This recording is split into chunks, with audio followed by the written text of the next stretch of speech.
दोस्तों, अगर आपको हमारे चैनल से जुड़ना है तो नीचे रेड कलर का आपको सब्सक्राइब दिख रहा होगा, इस पर आप लोगों को दबाना है। उसके बाद बेल आएगी, बेल पर भी दबाना है। फिर 3 ऑप्शन दिखेंगे, ऑल वाले ऑप्शन पर दबा लेना है। बस आप चैनल से आप जुड़ गए हैं, अब हर जानकारी आपके पास हमारी पहुंच जाए। और दोस्तों, all India anganwadi news channel की आज सुबह की सच्ची खबरों में आप सब आंगनबाड़ी सेविका, सहायिका, मिनी और सभी भाई बहनों का स्वागत है। वीडियो को कृपया ध्यान से देखना और पूरा जरूर देख करके जाना, क्योंकि अगर आप पूरा नहीं देखेंगे तो आपको पता नहीं चल पाएगा कहां कहां से मैंने क्या बड़ी खबरें लगा रखी हैं। तो सबसे पहले आपको एक बड़ी खबर दे दें कि 500 रुपया आंगनबाड़ी बहनों के खातों में भेजा गया है। यह पैसा है रजिस्टरों का, यानी जो आप लोगों के केंद्रों पर रजिस्टरों की व्यवस्था के लिए पैसे आते हैं। काफी जगह आपने देखा होगा रजिस्टर ही आंगनबाड़ी बहनों को दे दिए जाते हैं, लेकिन एक ऐसा राज्य है जहां पर आंगनबाड़ी बहनों के खातों में उनके रजिस्टरों के लिए 500 रुपए भेजे गए हैं। यह व्यवस्था जहां कहीं भी है, मुझे तो पसंद आई। बाकी भाई बहन आप लोग बताना, आपके राज्य में भी ऐसी व्यवस्था होनी चाहिए कि नहीं होनी चाहिए, कमेंट बॉक्स में जरूर लिखिएगा। हम आपको दिखाना चाहते हैं कि एक कार्यालय से मेरे पास आदेश आ चुका है।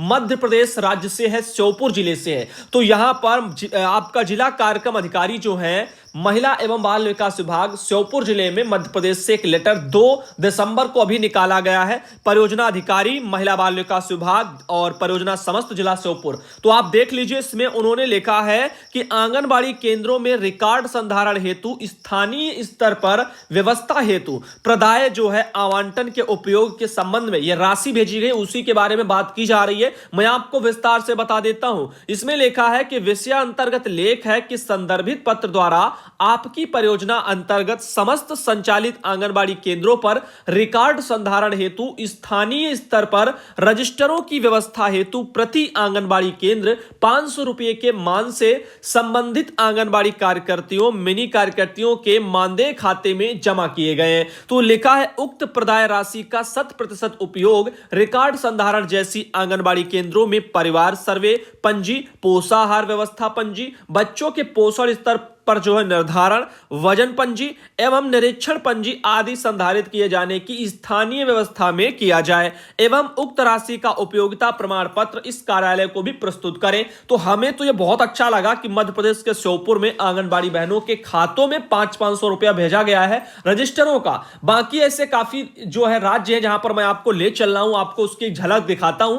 कल ही मेरे पास एक और मैसेज आया है, ये हमारे पास किसी भाई बहन ने लिखा हुआ है, नंबर से मेरे पास मैसेज लगा है। आइए इसको देखते हैं और पढ़ते हैं। लेखा सुधांशु भाई नमस्कार, मुझे खुशी इस बात की है कि आप अपने चैनल के माध्यम से ऑल इंडिया की आंगनबाड़ी कार्यकर्ती बहनों की आवाज उठाते हैं। इसके लिए आपकी जो है अपनी तरफ से धन्यवाद और जो है आपको बोल रही हूं। सुधांशु भैया, मेरा नाम राजवीर सिंह सागर है और मेरी भी जो है पत्नी आंगनबाड़ी कार्यकर्ती है और मेरी पत्नी का नाम रीता गौतमी है। ग्राम जो है भैंसोड़ी ऐसे लिखा हुआ है, तहसील व ब्लॉक जो है मिलक जिला ऐसे जो उनका रामपुर उत्तर प्रदेश से है। सुधांशु भाई, हमारी जो है मिलक परियोजना में सर्वे रजिस्टर आए थे और सुपरवाइजर का कहना है कि यह रजिस्टर हमने अपनी तरफ से छपवाए हैं। प्रत्येक रजिस्टर पर 250 रुपया वो ले रही हैं। सुधांशु भाई, आपको यह भी अवगत करा रहा हूं कि वर्तमान में बहुजन समाज पार्टी के विधानसभा महासचिव हूं। सुपरवाइजर जो है जो अगर गलत पैसा ले रही होंगी तो हमारा प्रतिनिधि मंडल जिला अधिकारी रामपुर कार्रवाई हेतु बात करेगा।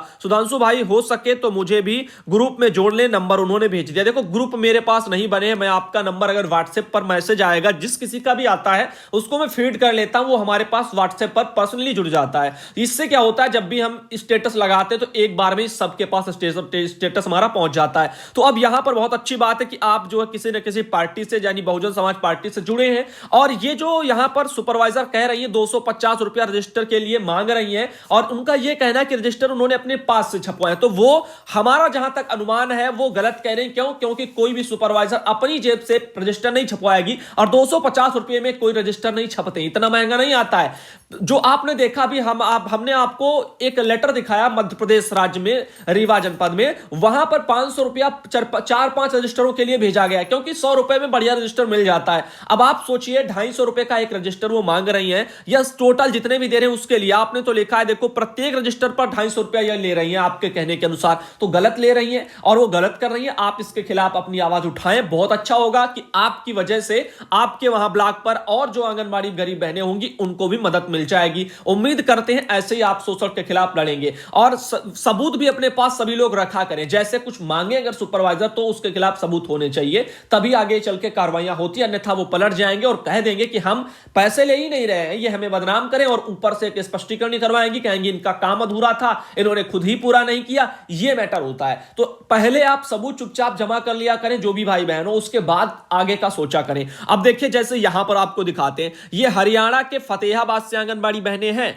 नशा रूपी बुराई को मिटाने के लिए एकजुटता से लड़ना होगा, इसको लेकर के वो अपना प्रतिज्ञा टाइप का ले रही हैं और प्रतिज्ञा कोई अपने मन से नहीं ले रही है, विभाग इनको लेने के लिए मजबूर कर रहा होगा। ऐसे ही आप देख लीजिए नशा रूपी जो है बुराई।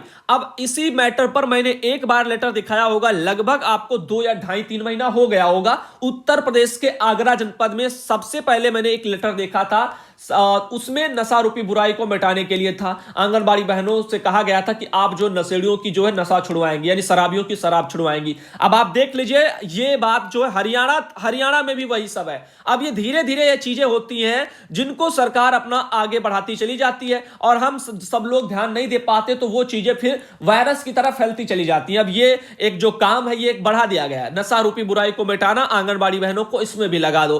तो इसीलिए कहता रहता हूं, कोई भी अगर ठीक काम नहीं लग रहा है, महिलाओं के खिलाफ लग रहा है, तो आप उसका विरोध करिए। अब ये जहां कहीं शराबी होंगे उनकी शराब छुड़ाने के लिए आंगन महिला होकर के ये जाएंगी, आप जानते हैं उनका बर्ताव कैसा होता है, फिर भी इनके पास क्यों सरकार धकेल रही है। तो इन चीजों को समझिए, छोटी छोटी बातों को आपको समझना होगा। आगे बता दें, महिला बाल विकास विभाग की ओर से टोहाना में नशा मुक्ति कार्यक्रम का आयोजन किया गया है। कार्यक्रम की अध्यक्षता महिला एवं बाल विकास विभाग जो अधिकारी है शारदा रानी ने की है। सीडीपीओ शारदा रानी ने प्रोग्राम में उपस्थित सभी सुपरवाइजर और आंगनबाड़ी वर्करों को संबोधित करते हुए कहा है कि नशा एक ऐसी बुराई है जिससे इंसान का अनमोल जीवन समय से पहले ही जो है काल का ग्रस्त बन जाता है। तो जब जानते हो नशेड़ी इतना वो होता है, फिर भी आप आंगनबाड़ी बहनों महिलाओं होकर के इनको आप वहां भेज रहे हो। दूसरी बात आप देख रहे हो, जो नशा नहीं करते हैं, अभी आपको मध्य प्रदेश में दिखाया था ईंट भट्टों पर काम करने वाली, उसका आप लोगों ने भाषा शैली देखा। तो ऐसी जगह पर आप भेज रहे हो, जो शराबी होंगे उनके पास भी तो यही भाषा शैली होगी। तो जानबूझ करके महिलाओं को ऐसी जगह भेजना, इससे यह पता चलता है कि सरकार चाहती है कि ये लोग ऐसी जगह जाएं और परेशान हो। आधे लोग नौकरी छोड़े, आधे लोग करने के लिए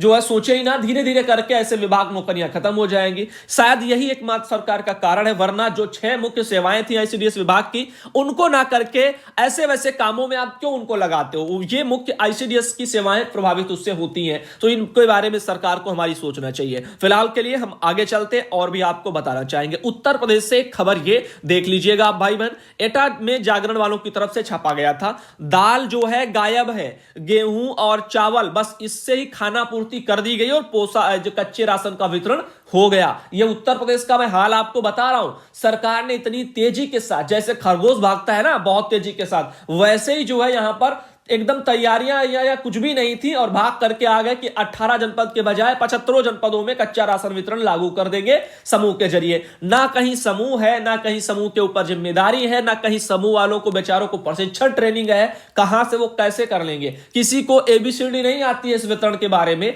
लेकिन ऑल इंडिया ने सब कुछ बताया। जो बहनें देखती है शायद उनको सब पता होगा, लेकिन उतने मात्र से काम नहीं चलेगा। आप जानते हो कितने लोग मात्र देखते हैं, जुड़े तो हैं 2,26,000, देखते कितने हैं, बहुत 20-30 हजार लोग देखते हैं वीडियो। अब आप खुद सोच लीजिएगा, बाकी तो आप जानते हो। अगर मान दे कि कोई जानकारियां हो तो ज्यादा लोग देखते हैं, क्यों? क्योंकि भाई उनको भी कहीं ना कहीं लालच है कि पैसा बढ़ जाए, बस बात खत्म हो जाए। तो जो भी अपना अपना भाई देखो। आगे यहां पर आंगनबाड़ी केंद्रों पर ड्राई राशन वितरण में अव्यवस्था, इसकी बात की जा रही। बर्तन लेकर पहुंच रहे हैं लाभार्थी। यह अव्यवस्था क्यों है? क्योंकि कंटेनर मिलने चाहिए थे, जो बर्तन टाइप के प्लास्टिक के डिब्बे रंगीन कलर में, तो वो मिले नहीं है। ये अव्यवस्था का ही तो एक उदाहरण है। और दाल वगैरह का भी बंदोबस्त होना चाहिए था, वो भी नहीं है। और दूध और घी, इसका भी बंदोबस्त होना चाहिए था, उसका भी बंदोबस्त नहीं है। हम मानते हैं कि तिमाही में बंटना था दूध और घी, लेकिन इसका मतलब ये नहीं है कि जो आपने जो एक कार्यक्रम पहला ही शुरू कर दिया है और 3 महीने बाद आप उनको वो दूध और घी बांटेंगे। ये 2 और 3 महीना जो आप सिर्फ इनको गेहूं और चावल पकड़ा रहे हो, क्या इससे इनका कुपोषण मिट जाएगा? दूध घी किस उद्देश्य के साथ फिर तिमाही में इनको दिया जा रहा है? भाई घी इस उद्देश्य के साथ है कि घी थोड़ा थोड़ा खाया जाता है, ठीक है। दूध भी थोड़ा थोड़ा, मान लीजिए बच्चा कि खा लेगा जो भी है, लेकिन उससे कुछ होने वाला नहीं है। तो आप सोचिए जरा एक अपने आप से, 3 महीने के बाद में आप दे दोगे, जो 3 महीना बीत जाएगा उसका क्या है, उसका क्या है। तो ये चीजें सोचिए, पहले विभाग को तैयारियां करनी चाहिए थी, उसके बाद धरातल पर चीजों को लागू करना चाहिए था, तो कोई दिक्कत नहीं होती, प्रशिक्षण कार्यक्रम पूर्ण में हो जाते। अब धड़ाधड़ ऊपर से लेटर निकलने निदेशालय से कि प्रशिक्षण नहीं हुए हैं, डीआईए पोर्टल पर कुछ नहीं है, लॉगिन आईडी वगैरह नहीं बनी है। कहां से बन जाएगी आईडी? सर्वर आपके काम नहीं करते हैं, आईडी वाईडी कोई खुलती नहीं है, दर्ज वगैरह होता नहीं है, ऐसे समस्याएं आ रही हैं। इसके अलावा आप देख रहे हो कहीं पर भी कुछ भी ठीक से नहीं चल रहा। आईसीडीएस कैश एप्लीकेशन, उसका हाल 4-4, 5-5 महीनों से बेहाल है। क्यों विभाग सरकार कुछ नहीं सोच रही है? फिर कहेंगे आंगनबाड़ी काम नहीं करती हैं और उनको प्रोत्साहन जो मिलना था वो भी सब बंद है, उसका तो बात ही खत्म कर दो, वो तो मिलने से ही रहा है। तो ऐसे देख लीजिए ये काम चलते हैं। अब आगे देखिए, एटा में भले ही आंगनबाड़ी केंद्रों के लिए पोषाहार वितरण की पुरानी व्यवस्था बंद हो गई हो, लेकिन अब नए ड्राई राशन वितरण के प्रयास चल रहे हैं। इसमें अव्यवस्था का हाल यह है कि लाभार्थियों के लिए सिर्फ गेहूं और चावल मिला है, दाल की व्यवस्था नहीं है, दूध और घी वितरण की बात अभी दूर है, और ड्राई राशन की जो है पैकेजिंग व्यवस्था भी नहीं हो सकी है। लाभार्थी बर्तन को लेकर राशन पा रहे हैं, ये सब मैटर चल रहा है। कहीं कहीं पॉलीथीन जो है समूह वालों को पकड़ा दी गई, जो जिन पर बैन जाने कब लगा था, फिर भी उन्हीं से वितरण कराया जा रहा है। आम जनता अगर पन्नियों का इस्तेमाल करे तो वो गलत कर रही है, ठीक है, उल्लंघन करे जुर्माना भरे। सरकार विभाग वाला हमारा वही पन्नियां पकड़ा पकड़ा करके समूह वालों को भेज रहा है और गांव गांव में पन्नियां पहुंचाई जा रही हैं। अब दिक्कत नहीं आ रही किसी को। तो यहां पर अब देख लीजिए, वही चीजें बता रहे हैं आपको, कड़वा सत्य जो आप सुन रहे हो। आगे फिलहाल के लिए चलते हैं, आपको बताते किस भाई ने मुझे ये भेजा था। तो यहां पर एटा से हमारी बहन है, कुसुम लता बहन है, तो उनके द्वारा ये मुझे ये वाली खबर भेजी गई थी। तो आज के लिए सुबह का वीडियो बस इतना ही। अगला वीडियो जबरदस्त हम ला रहे हैं आज सुबह 11 बजे। उस वीडियो को ध्यान से देखिएगा और सभी भाई बहन इंतजार करिएगा। समय से खबरों को देख लिया करो। देखो सुबह 7 बजे दे देते हैं, 7 बजे वाला अपना उठिए, आराम से वीडियो देख लीजिए, खाना बना रहे तब भी लगा कर रख दीजिए और वीडियो अपना खत्म कर लीजिए। उसके बाद 11 बजेगा, तब तक आप अपने केंद्र में होंगी, केंद्र पर जाइए, आराम से 11 बजे की खबरों को देखिए। उसके बाद आप लोगों को 3 बजे देते हैं, 1-2 बजे छुट्टी हो जाती है, घर आ जाएंगे, आइए मस्त आराम से घर, अपना 3 बजे की खबर देखिए। शाम को खाना पीना बनाइए या सोने के लिए जाइए 7 बजे या 8 बजे, जो भी आपको टाइम मिले देख लीजिए। हम तो 7 बजे वीडियो डाल देते हैं, आपको टाइम मिले 8 बजे लेटिए, आराम से देखिए। ऐसे करके आपको अपने विभाग की अन्य राज्यों में होने वाले जो सरकारी आदेश में जो भी बदलाव हैं वो सब, जैसे आपने देख लिया, आपके वहां रजिस्टर मिलते हैं, वहां कहीं घपलेबाजी होती, पैसे मांगे जाते हैं, और आपने देखा मध्य प्रदेश के श्योपुर में सीधा खातों में पैसा भेज दिया गया। तो हम कुछ सीख ले लें श्योपुर में, रीवा जनपद से, तो सॉरी श्योपुर जो है जनपद में मध्य प्रदेश से, कि यहां पर जैसे पैसा भेजा गया ऐसे ही हमारे राज्यों में भी पैसा 500 हमारे खातों में भेजा जाना चाहिए। ये हमारे लिए जो है सही रहता, लेकिन ऐसा नहीं होता। क्यों? क्योंकि हमारे फिर अधिकारियों का पेट कैसे भरेगा। तो सोचिए और समझिए अपनी समस्याओं को लेकर के, जो जहां कहीं अच्छा अगर कुछ लग रहा है आपको चल रहा है किसी राज्य में, तो उन्हीं चीजों को लेकर के अपनी मांगों को भी उठाइए, उनको भी शामिल करिए। इसी उद्देश्य के साथ तो मैं सभी की खबरें एक ही में लगा करके दिखाता हूं, वरना क्या जरूरत है सबका वीडियो अलग अलग बना दूं। इससे क्या होगा, आप लोग बट जाएंगे। जैसे मध्य प्रदेश की खबर आएगी, उस पर लिख देंगे मध्य प्रदेश, तो मध्य प्रदेश की ही आंगनबाड़ी बहन देख लेंगी और उनको उन्हीं का पता होगा उनके यहाँ क्या चल रहा है। बाकी किसी स्टेट की बहन नहीं जान पाएगी कि मध्य प्रदेश में क्या अच्छा है और क्या गलत है। ठीक है, इसी उद्देश्य के साथ तो मैं एक साथ दिखाता हूं, ताकि सबको पता चले अन्य अन्य स्टेटों में क्या होता है। उसमें अगर कहीं कुछ अच्छा चल रहा है तो आप उसकी मांग अपने यहाँ उठाएं, अगर वहां कहीं बुरा चला तो उसकी मांग सब मिलकर के एक साथ उसको विरोध कर दें। ये सब चीजें होती है। इससे क्या होगा, लगाव बना रहेगा, आप लोग बटेंगे नहीं, वरना आप लोग भी जो बट जाएंगे अगर टुकड़ों में, राज्य स्टेटों में, तो फिर आपकी लड़ाई हो गई, ये याद रखना। तो उम्मीद करते हैं आज का वीडियो सुबह का आपको पसंद आया होगा, अच्छी सीख मिली होगी। अगला वीडियो का आप लोग इंतजार करेंगे।